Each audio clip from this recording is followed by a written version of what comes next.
Welcome to another session of DBT Talk, How and Speak. This is a monthly session we are having every first Thursday of every month. Today we are going to be talking about semantics models and metrics on DBT, of course. So on these monthly sessions, for those who are new, we are always talking about something related to DBT, the data build tool. Sometimes it's related to data vaults, which is the methodology which we are experts in at Scalefree, but not always. For instance, today is not going to be data vault related specifically. You can always leave comments and questions, and I will try to answer them maybe during this presentation at the very end. And if we don't have time, I can also always come back to you by email. It's not a problem.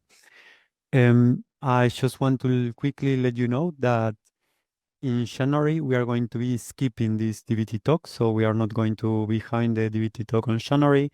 We are going to have the next one on February. Usually we are hosting together with Dimitro. Dimitro is another senior consultant. If you've been attending to this presentation, you probably saw him on the last presentations. So let's get started. I'm Hernán Revale. I'm a senior business intelligence consultant working for Scalefree for the last 2 years. Yeah, I have experience in the business intelligence area, analytics, data warehousing, also in research and teaching in the university. And yeah, I have like different certifications. The most relevant here are the DBT certification, the Snow Pro, because we are going to be working with the Snowflake database. And yeah, like also data vault certificate. To set up expectations, we are going to be talking about semantic models and metrics. This is, I would say, a previous step of setting up for our semantic layer. So probably you already heard, if you are following DBT news and new features, mainly DBT Cloud new features. Probably you already saw different talks about the semantic layer. So the semantic model definition and the metrics will be a previous step that you need to define in your models, and we will see how to then be working on defining your semantic layer. Because of the length of this talk, we are going to be just focusing on the semantic model and the metrics, how we set up that on our DBT projects. And for the semantic layer, that would be like the connection, the setting up with our visualization tool. That could be a future presentation. But this is a previous step that is completely necessary for setting up our semantic layer. So first, let's understand what are semantic models, what are metrics, and then we are going to see a demo. So I'm going to show you on DBT Cloud how we set up everything by ourselves. So the definition of semantic model is, as you see in there, is a layer of abstraction that defines business-friendly terms and metrics on top of your raw or transformed data. So the idea here is to fill this gap between your data and the business usage of this data.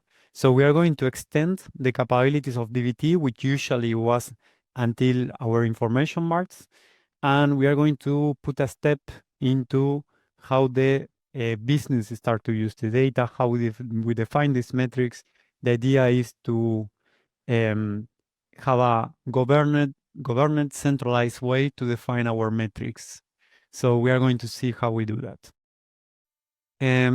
Again, it will provide a unified way to define and calculate key metrics. So the point here is that we will have a consistency, reusability, even transparency across analytics and reporting tools. So we have one place in our DBT project where we define this key metric for our business. As I was saying before, we are bridging the gap between the raw data transformation and the end user reporting. And also, the semantic models are the foundations of the previous text for our DBT semantic layer. So we need to define our semantic models. This is how it's going to look in our acyclic graph. So you see, probably if you've been working with DBT Cloud, you see on the left side is our source model called orders. Then we have our staging model, and then we have our information mark table. In this example, we have a fact called orders again. And then we define on top of this fact table our semantic layer, which is the reddish rectangle that you see in this graph. Then the semantic layer from the semantic layer, we can derive our different metrics. So we are going to see how we define and create the semantic model, which is the red part in the middle of this graph, and the yellow part on the right, our metrics, how we define also our metrics. How we make the configuration of our semantic model. So as usual on DBT, we are going to be working on YAML files. Each semantic model corresponds to a DBT model in our acyclic graph. So we will require a unique YAML file configuration for each semantic model. But that doesn't mean that we cannot create multiple semantic models from a single DBT model. So we can create different semantic models for the same semantic DBT model. But one YAML file will correspond to one DBT model that we have in our DBT project. Of course, we need to work with unique names, so your DBT project can differentiate between them. We are going to be using the parameter semantic underscore models and the colon. We're going to see it on our YAML file. And here we are going to describe relationship and expressions that then it will help us to refine and select our dataset in a dynamically and a reliably way. We're going to see that. What are the basic components of our semantic model? They are the following three. We will have entities, dimensions, and measures. So I was telling you in our example that we have some information mark table, for instance, our fact order tables. And what is a table is we have different attributes, so different columns.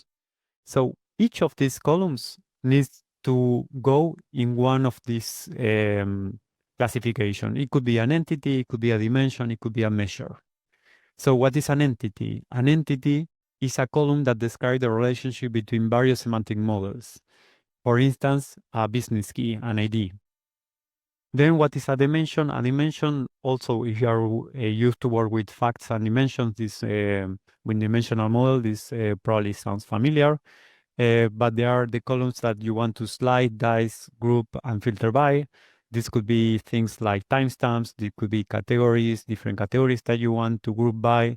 And then it could be even Boolean, so some flag that you want also use to filter or group by. Then we have the measures, which are our facts, actually, the quantitative values that we want to aggregate. So also why we talk about semantic model, why they are using this name? Because basically we are mapping data to language. This is what we are doing on this step. We are mapping our data in our enterprise data warehouse to language. So our entities would be our nouns. For instance, like the business concepts that we are tracking. It could be users, it could be orders, etc. Our measures are going to be our verbs. So for instance, it could be a product order. So someone orders something, that's a verb. And our dimensions are going to be our adjectives or adverbs. So they will answer stuff like when, where, and so on. So this is what we want to group by. This is why we are talking about semantic layer, because it's a layer of abstraction, as we say before, that sits on top of our data and gives a business meaning, a language on top of our data. So as I said before, like the columns on our information mark that we're going to be creating the semantic model on top of it, it will fit into one of these three buckets. So entities, dimensions, and measures. Then to create our metrics, we are going to use these entities, dimensions, and measures. We're going to see also how to use it. Again, I always have the sources from the official documentation from DBT on the bottom, and you will get the recording of this, so you can always come back to check in more depth what I'm talking about. So this is how a typical structure of a YAML file for our semantic model will look like. We start, as we say, with the semantic underscore models, and then we have the name, usually a description, which is optional, but is like a good idea to have a description. We have the model. We use our ref function to refer to our model. And then we have entities, dimensions, and measures configurations. Okay, so we talk about semantic models, but then once we define our entities, dimensions, and measures, we can build metrics on top of that. What are metrics? Metrics are key business measures. So what constitutes a metric for you? It will depend on the business and the use case and the requirements that you are working on. So for sure, this is the step where we are like actually focusing on bringing value to the business, and each business, each industry, each vertical will have like different KPI, different key business measures that they want to define. This is what we call metrics. As we said before, they are functions of entities, measures, and dimensions. So they will use these entities, measures, and dimensions, as we said before, to create our metrics. They use logic for the metrics, so the aggregations and filters that usually we have in our dimensions, and also in its context, so the time granularity dimensions. And here the idea is that we ensure consistency across analysis and report. This is one place where we define our metrics, one governed place that we centralize our logic for reusability, as you see there, and we have consistent definitions. It is more transparent for your business users. It's cleaner and it's drier. Drier means don't repeat yourself. So as long as we realize that we are using a KPI, a measure multiple times, a metric, we can generate this metric definition so everyone use it and everyone understand about the same metric. I think everyone who work with data, and in particular who has faced self-service BI, maybe solve the problem of multiple definitions for the same metric. So this is one of the tools that DBT offers to solve this, to centralize and to organize the logic behind the definition of your metrics. Okay, so these are how the metrics definition on a YAML file look like. Again, we have different parameters, descriptions, and then we'll start with our one metric at a time. So this is just the generic example. I'm going to show you more specific examples on the demo, so I'm going to pass by quite fast. We have different types of metrics that we can define. I would say the most simple one is the simple metrics, almost at the bottom there, which is just pointing directly to a measure that we defined before, you remember, on our semantic model. So we only take one measure as the input, this just is our metric. Then we can have more complex stuff, which could be, for instance, a ratio metrics, which is just like a division where you define your numerator and denominator. You can have derived metrics, so it's a metrics that is a result of a combination of logic using other metrics before. So they are derived from an already existent metric. We can always use filters also. We are going to see how. Then we can have a cumulative metrics. We are aggregate measures over a window of a time period. And of course, if we don't define it, it's going to use the whole time period. And then commercial metrics, which basically could be when we are like tracking an event again over a time period. So it could be a purchase per user over a time period of time. So you want to track this conversion. So we had, again, like I would recommend you to see the documentation for each of them.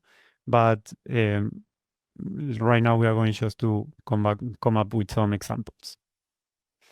Finally, we have some commands that we can use on our DBT Cloud, also in DBT Core, I understand. But in our example, we're going to be using DBT Cloud. And usually they start with DBT SL from Semantic Layer. And then we can query our metrics. So this will be helpful for instance, setting up shops to check up the health of our metrics, if they are not being broken when we make some change.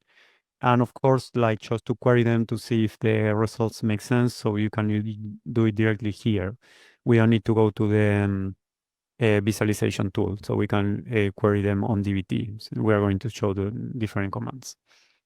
So that was the theoretical part. Let's now jump into the demo. Let me go to dbt. Let me just make sure that I'm showing my screen completely. Yeah, hopefully you're seeing everything. First, I want to show you maybe the model and the lineage that we have so far. Yeah, I think I'm going to work with fact orders. So basically I have a source table, a staging table, which is orders. Let's try to preview this. Probably I need to authorize the access to Snowflake with my cell phone. I think it's fine. Let's see. Yeah. Okay. This is the sample data from Snowflake. So if you've been working with this, maybe it might look familiar. So we have our order key, our customer key, some like descriptive data about each order, some status, the price, which this is going to be quite relevant, the date of the order, and some other descriptive things that I think for the moment they are not so relevant for us. Some comment, priority, etc. This is our source data, and we already have on our staging table.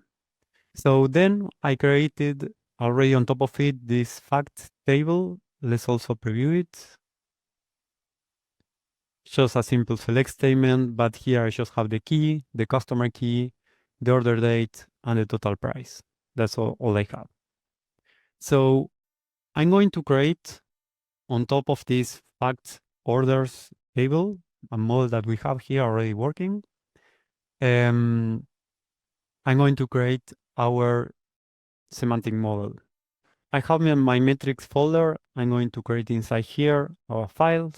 I'm going to call it fact orders YAML file. Remember that the configuration is always on a YAML file. Usually we start with version 2. This is not relevant to express, but let's start with the semantic model definition. So first, we need to give it a name. Let's call it orders. Then we can also define some defaults. Oh, sorry, it's here. No, defaults. Yeah. We can define our default time dimension that is going to be used for aggregation. This is going to be order date that we have. Orders, order date. Yeah, this the date of the order. Then we are going to define, yeah, maybe just as a best practice, some description, ideally. We can just port order fact table, something simple like that. Then we need to make the reference to the, oh, here is not, to the model that we are referencing. So we need to call our fact orders. Remember the model that we have on our information marks. And what else? Now we start to make the definitions. Remember, we have entities, dimensions, and measures. We're going to start with entities. Entities, we will have two. Remember that the entities will give us the relationships. So we have our order key, this is our business key, which also we can define the type, which is primary. It's our primary key. But we also have a foreign key, which was a customer key. So we define it as foreign. Hopefully I didn't make any typo. Let me know if you see. Now we are going to define our dimensions. Dimensions, in our case, is our order date. even though we already defined it as an aggregate time dimensions on the default, we're going to do it here. Again, type is time, and then we have some type params. We can define the time granularity, which is daily, if you remember. Finally, I can create some measures. So here's again like how creative I am. So I can define, for instance, my first measure. I will call it order total. Order total. I can add some description. Try to pay attention to the indentations because HTML file is quite sensitive to that and can fail for each order. Basically, as an aggregation, is the sum. And the expression, so what is the attribute that I'm going to be using is total price. So basically, the total sum of orders that I have from my fact orders. This is a simple measure I'm generating. Let's continue. Maybe I can save this. I'm just saving. Oh, there is some error. Semantic models. Maybe semantic models. No. Let's see the error. So, oof. So wait 1 second. Well, debugging is always part of a demo, hopefully. Description, I just checking model entities. So we define the entities. We have the entities, we have the dimensions, we have the measures, and already. Yeah, I'm just going to make a quick trick here. Let's see. Yeah, there was probably some typo. But yeah, I think we are fine now. So you will see now that in our data lineage part, our semantic model appear. Yes? I can add more measures because I'm going to be using them for the creation of our metrics. So let's continue. I have another one, which is going to be order count. The expressions here is only one because then I want to aggregate. This is how typo appears. So then I just have the sum of it. Then I can have another one. Yeah, trying to be also quite descriptive with the names I'm using. Customers with orders. I can also add a description. So I'm going to make a distinct count of customers placing orders. So it's going to be the aggregation type is going to be a count distinct. And the expression, so the attribute that I'm going to be using is the customer key. Customer key. Let's save. Yeah, so far we didn't break anything. That's good. So I think I think we are fine so far. We are going to just leave our semantic model until here. So let's see what we created so far. So we just define our semantic models. We have the name. We have a default aggregate time dimension, which is our order date. We are making the reference to our fact orders model that already existed before. Then we have the definitions of entities, dimensions, and measures. The entities are our keys. So we have the order key and the customer key, primary and foreign key. Then we have the dimension, which is the order date that we define here, the name, and is and it's just a daily granularity. And finally, we create 3 different measures. that we are going to see how we use them now in our metrics. But we have the total sum of the price of our orders, the total amount for each order. We have the order count, so the sum of a number of orders. And then we have a count distinct of our customers with orders. Yeah, that would be the metrics, the measures that we define. Now we can continue, we can extend this model and start creating metrics. So for instance, we can create one that is just order total. This will sound familiar because basically we are going to be using a simple metric that just calls the measure. So it's just calling this measure, it's not making anything different. But now we are defining it as a metrics. That's the distinction. We can add a description, sum of orders. Then the type, you remember we had different types of metrics. In this case, it's simple because it's just taking our measure and it's not doing any transformation. I can also add a label, which in this case, I can just call it the same, order total. And then I'm going to say which is the parameters that is using, which is I'm telling it that it is a measure that I created before, and the name is order total. It sounds repetitive, but it's because it's a simple metric that is just calling this measure. Let's try to save it and see. Okay, now our metrics appear here in our lineage. So far, so good. That's good. We don't have any error. That's also great. And we can even run here. This is DVT-SL.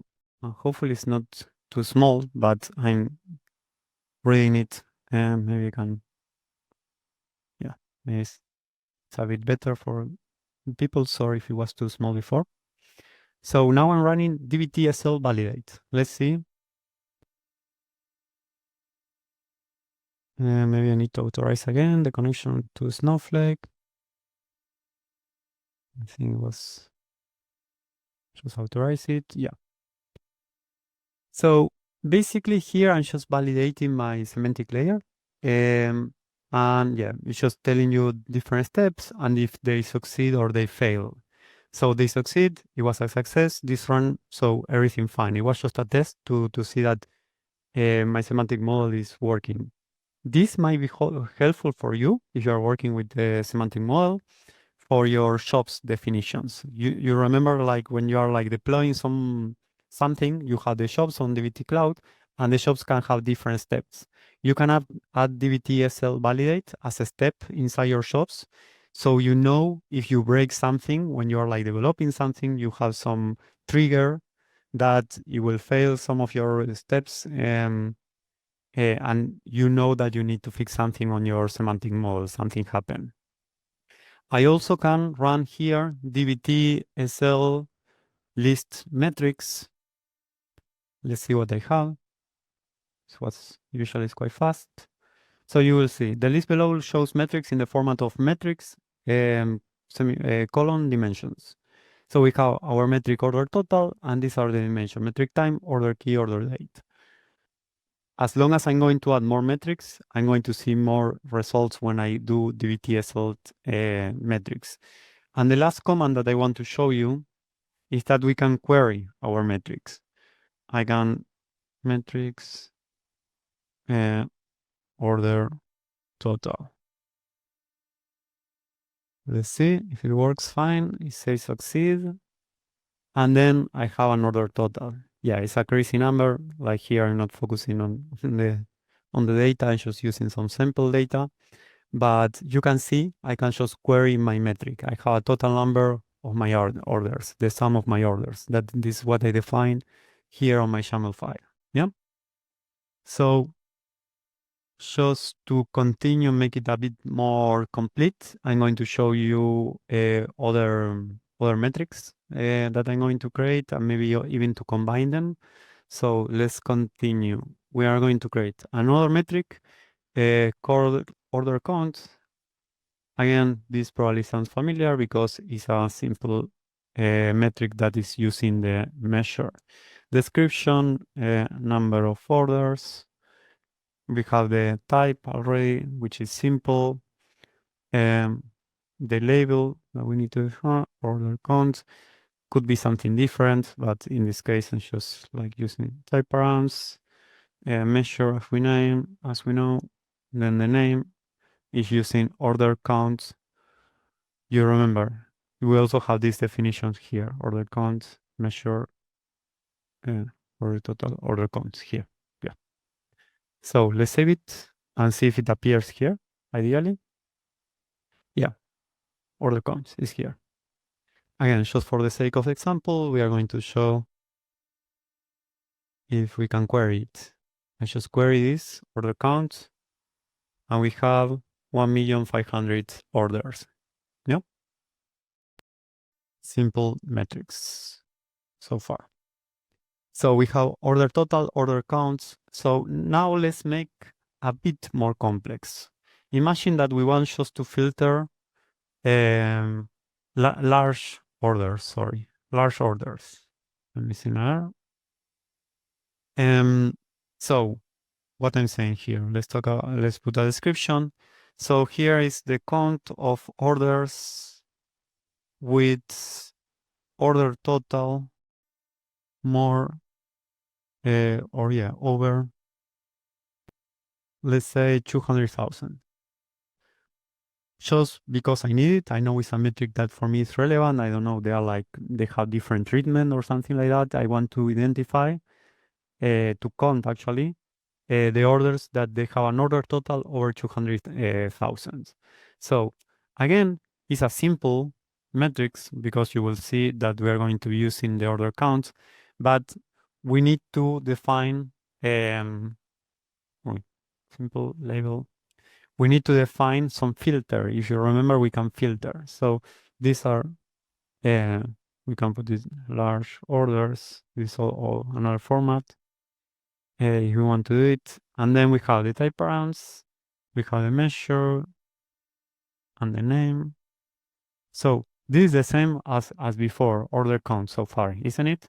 But the difference that we are going to set up here is we are going to set up a filter, and we can set up the logic here as metric order total, because this is what we are using, and here group by, let's just add order key. Yeah, just this is fine, just for make it look it prettier. So here we are adding our filter. We are calling the metric order total. We are grouping by our order key, and we are saying that it should be more or equal 200,000. Let's see if there is no problem. Yeah, there is something. Is metric order total filter type params measure description measure. Just 1 second. Order count order total group by order key. Yeah, missing here group by. Is that? Yeah, it was that. So we have the new metric, which is here, large orders. Let's now just run it, large orders, and see. At least it should be less than 1,500,000. You remember, order count, it was 1,500,000. We have it here, and this should be less. Okay, we have 50,000, 450,000, or almost 51 large orders. Yeah, we should define this with the filter. They should be more than 200,000. So these were like different simple measures where now we can create, for instance, a ratio measure. I can show you an example quickly.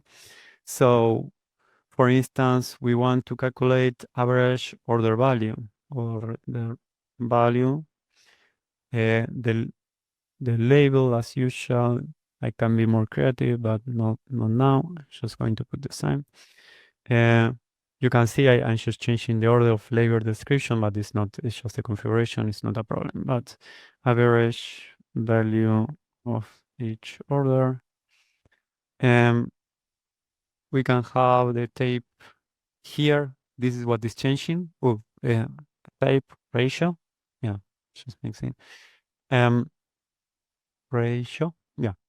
Now we need to define the type parameters. And here, because it's a ratio, we need to define the numerator and the denominator. So we can have, for instance, the order total. You remember this was a measure that we already defined. And the denominator, order count. Order count. And let's try to save this and see if it appears here. And you can see also how the lineage is being created. So there is this new metric that depends on the order total and order count, because basically it's the ratio. Yeah, we can quickly check the metric.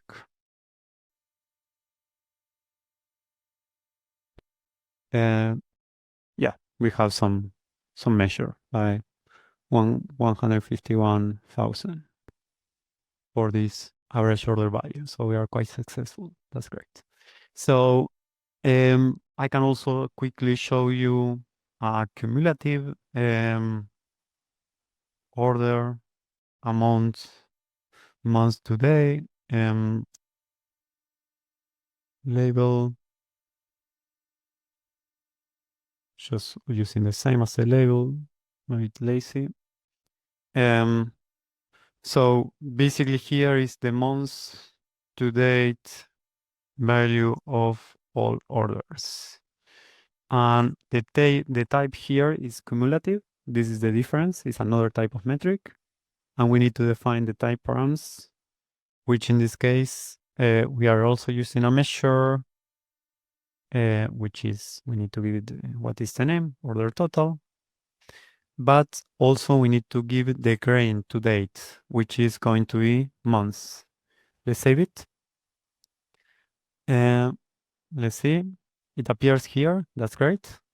But we are going to run it, and probably it's going to be an error. Let me show you. Because here we are missing in our query the group by part. So because this is a cumulative measure, we need to define the also dimension time. So it's like this, group by with this command. Group time in this case is month. Let's see if it works. And now we have our table. It's not order, so it's but at least we have the cumulative order amounts month to date. Metric, then we have the months, like the first day of the month for each one, and then we have the cumulative value for each one. That would be with that. And I'm trying to see if I have something else. Yeah, we can also have the last example, and then I promise I'm coming to an end. We can also calculate, like, for instance, as a derived, it's going to be similar to our ratio, but we can also calculate it as a derived matrix. So for instance, we want to calculate the percentage of orders that are large. We have a label, again the same. We have a description, but basically it's the same percent of orders that are large.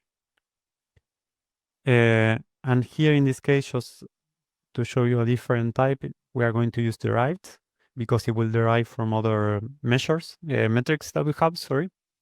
Type params, we have an expression here. We need to define an expression, and the expression is going to be the large orders that we defined before. You remember with the filter, it was somewhere here, large orders. Yeah. The large orders divided the order count, order count. And we need to say also what are the metrics that we are going to be using. Name is large orders and name is order count. Let's see if it's fine. Is here. Percentage of orders that are large. 1 second. And we will run it and then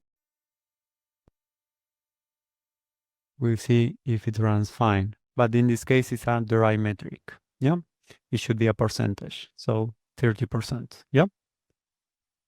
So this is the practical part. We are until here. Then probably in another presentation, we are going to be talking about the semantic layer. So it's like, but there is a lot of configurations and it depends which is our target like tool that we are using for the visualization. So far we're going to leave it here. I should show you how to create the semantic models and how to derive some metrics based on the different entities, dimensions, and measures that you define on your semantic model. So then we can create different type of metrics and you can be as creative as you want and you need to adapt to your particular requirements. So now just for like wrap it up, I just want to tell you that we have different trainings at the Scale Free. I would completely recommend you if you are interested on DBT, this one, the one that I'm showing you right now. You will have the recordings and you can find these links in the scalefree.com, our website, but it's related to DBT and Datable 2.0. So if you want like a really modern training, I completely recommend you this training, DBT and Datable 2.0. And then more specifically, for instance, if you are working with Wordscape, you can also check out our specific training, which combine Datable and Wordscape. So you are learning two things at once. I think that's pretty cool. And finally, I also completely recommend it to you because it's not everything about tools, but also about how to work and methodologies. Agile data warehousing. So a modern way of applying the agile methodologies into data warehousing projects. So this is also another training that we have, and I recommend you to check it out. Finally, as I told you at the beginning, we have a monthly presentation of DBT Talks, so I invite you to get into the link, and you also will have a form that you can write any questions that you want, and we can check it out. And just let you know that on January, we are going to be skipping DBT Talk, and we are going to be meeting again on February, probably with Dimitro as the presenter. So thank you very much, and hope to see you soon, and have a nice new year. Bye-bye.